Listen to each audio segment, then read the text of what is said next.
This is Andrew Stotz of Stotz Investment Research to talk about world-class benchmarking for the company PT Adaro Energy.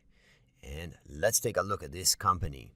First of all, we can see that PT Adaro Energy is one of the biggest coal producers in Indonesia, which is one of the world's top coal exporters. Its pit-to-pit operations cover mining, logistics, and related services.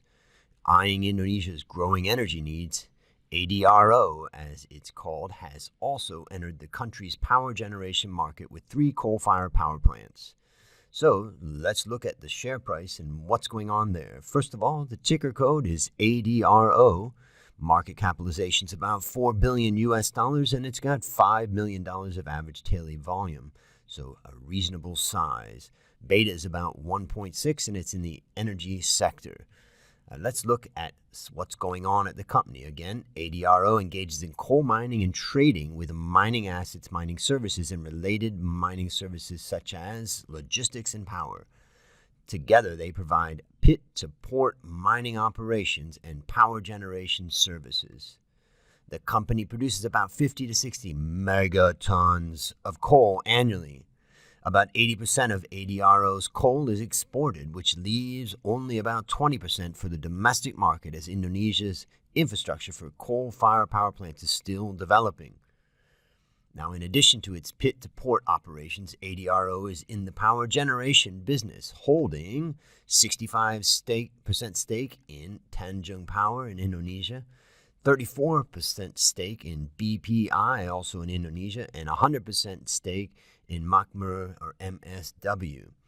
Now, all of which run coal-fired power plants.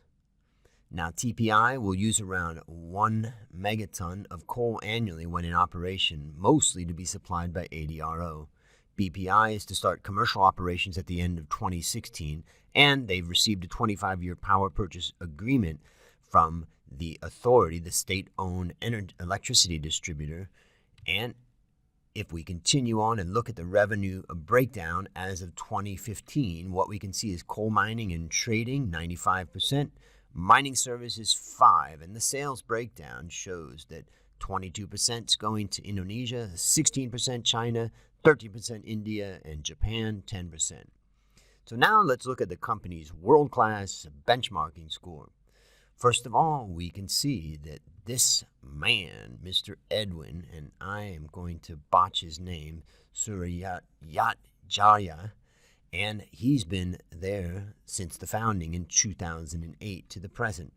And Garibaldi Torhir, he has also been there since the beginning. And these guys probably aren't going to forgive me for their terrible pronunciations of their names, but never mind. I do my best. Thank you, and I'm sorry. All right, so let's look at the performance here. And what we can see is profitable growth is at a number 4 ranking. It's improved to above average, but you can see this company's been operating at pretty much an average level. Now remember that I'm ranking it among 320 large energy companies worldwide. So when we look at where is that coming from, we can look at profitability and growth. Profitability, which is ROA, is ranked number 4 when compared to global peers, and it's improved to and growth has improved to number 3 from a number 8 in 2013. So we can see improvements in growth in particular that's happening right now. And so let's try to understand what's going on at the company. First of all, profit margin is a number 2, and that's driven the profitability to 4. Asset utilization is a 6 and a little bit worse.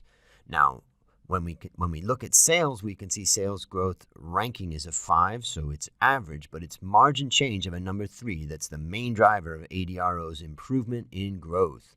So an average to slightly above average job here. Well, do you want to see the profitable growth rank for a company in your portfolio? Just leave a comment below and a company name and country of listing, and I'll post it if I have